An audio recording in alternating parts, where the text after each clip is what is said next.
Hello, thanks for dropping in. I just moved another machine in here. And yes, it's a SuperPET, and yes, it needs some cleaning. But I thought we'd have a little look inside.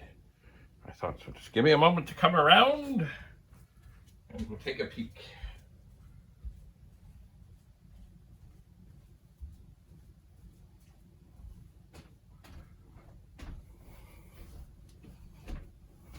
Hello.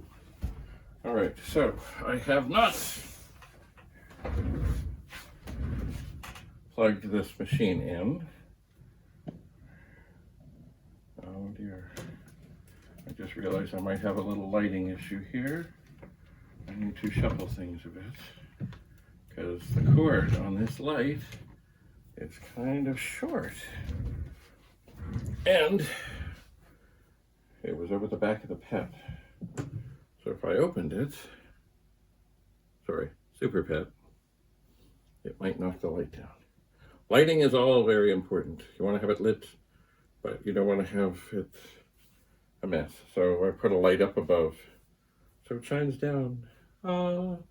If I left the back window curtain open and it's way too bright, you get a nasty reflection. Anyway, once again, this is all kind of TV and movie stuff. Take your frame, pick what you want in it, light it, then shoot. So here is this SuperPET. Now, this one, come on there. This one, there we go. Open, put the hood there. This is an early one. It is, I'm just trying to look, serial number 1574, which, you know, it's not like number one or anything, but it's pretty early. And also you can tell that it's early because, I'm just going to get another light on here, because inside there's the main board, which is the lower board, and then there are two boards above it. Not one, but two. And I think, but I don't know for sure, the story behind the two boards, meaning three boards altogether, is that when they first were getting this together, they really didn't have a RAM board and didn't have enough room on the board for RAM. And so they either made one or got somebody else's RAM board and incorporated it into the SuperPET, I believe. I could be wrong. Maybe somebody out there knows. Anyway, eventually, these two circuit boards were brought together as one. And of course, right here, and this is not the best installation method, there's duct tape on the switches. And those are the switches that control whether you're in 6502 or 6809 mode. Oh, there's some tape here. Looks like it has the original screws that would shut the machine, or put the machine shut.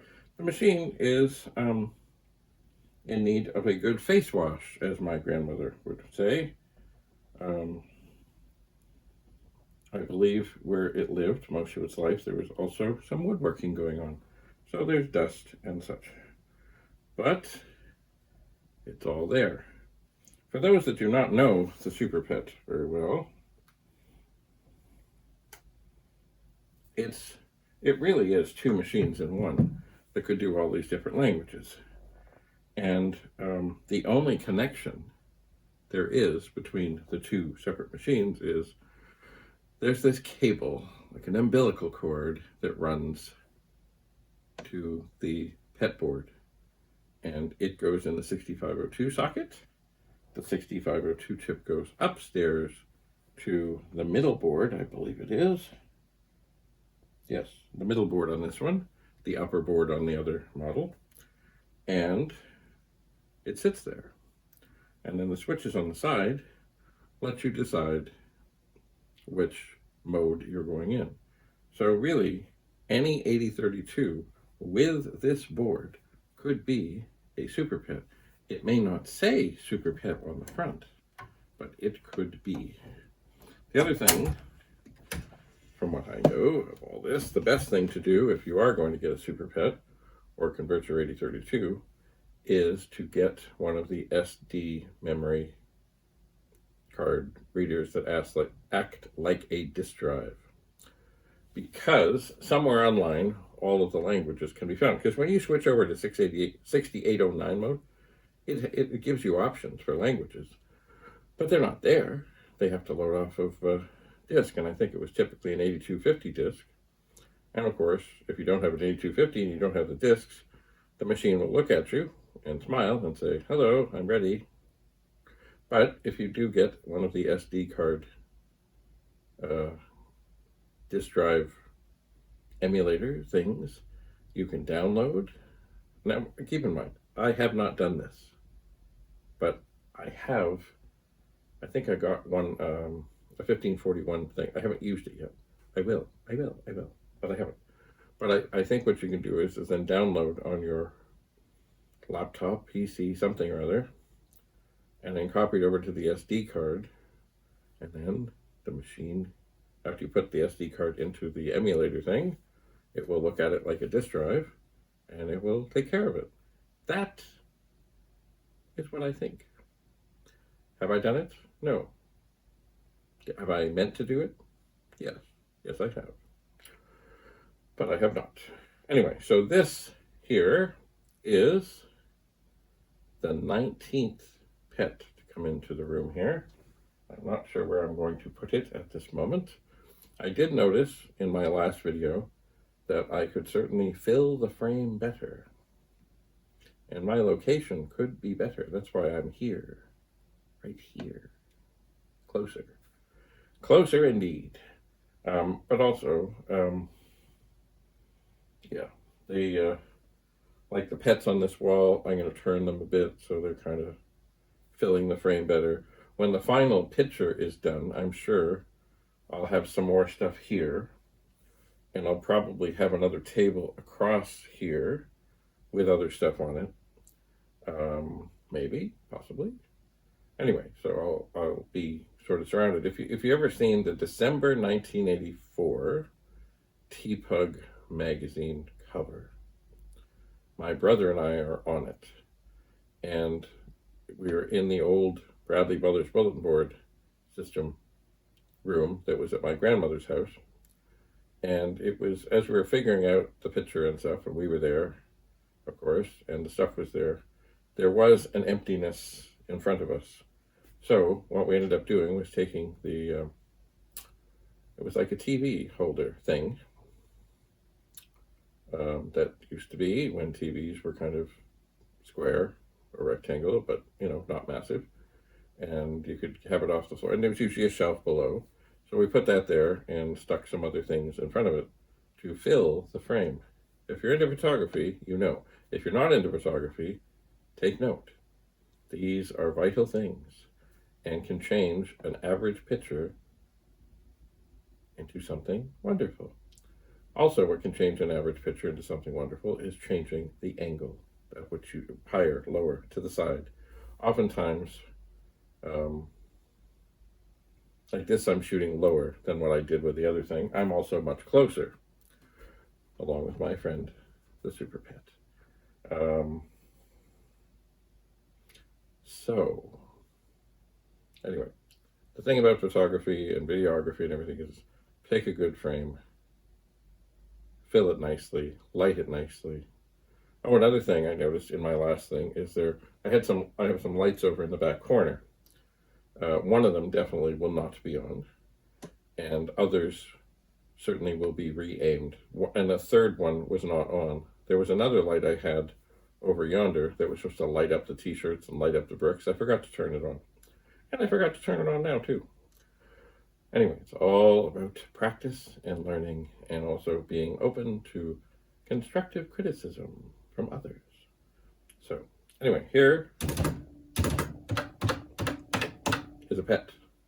It's a SuperPET. It's got some sawdust, but, you know, a magic eraser should revive it nicely. The front sticker is quite nice. It is now, let me look over here, excuse me. 1, 2, 3, 4, I think it is the 5th machine I have in here that is marked as SuperPET, but it is the only one that is in its original form with the SuperPET board in there. And why is that? Well, sometimes when I got them, they didn't have the board. And I have sold some to people who either had SuperPETs with no board or had a SuperPET board that was broken or something, so that they too could rejoice in the world of SuperPET. And the various languages and such. I have never, it's funny, I was at TPUG when they did OS 9 for the SuperPET, which was a big deal, they say. I've never seen what it looked like. I've never seen anything to do with it. I think it was mostly software. It's another language, but there might have been some hardware, and I suspect those OS 9 things, I don't know how many were made, were very rare, incredibly rare. And maybe somebody out there has one. I don't know. I just don't know.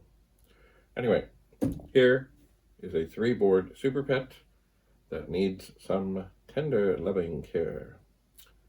And also some testing. What I did also find, before I forget about the SuperPETs, I may have said this before, I probably did. Oftentimes, the PET itself doesn't come to life, but the SuperPET does. So I have not done really anything much with this to see what's what. Not yet. Because I'm not tinkering, I'm gathering, I'm hunting, I'm searching, and I'm finding. So this is machine number 19 of I'm not sure how many. Anyway, thanks for coming. I will continue to gather, collect. Well, no, I'm trying not to collect anymore. Because as I've said, it's time to share and sell some. I'm going to keep something. I don't know what. And then, of course, there's disk drives, etc., etc., etc. But, yeah. Yeah. Anyway. Thanks again. Stay tuned. Many more videos to come. And when I get the room assembled, I will do the long-awaited video about the movie Hide and Seek, which was made by CBC in, I believe it was 1983. And I was a big part of it, although I was not seen. But the funny thing is, my brother was an extra on the production, but when it came to the classroom scene, he didn't really pick a great spot to sit. So the only time I remember him being seen, and I'll point this out when I talk about the video, was there was a time when they were all leaving the classroom. I think it's the scene where they announced that how tragically how the teacher has passed away in the night, I think. Anyway, enough. Thank you for coming. Until we meet again, keep your stick on the ice. And what else is red? Red, green says something else. Something about if the women don't find you handsome, hopefully they find you handy. Something of that nature. Anyway, so farewell for now.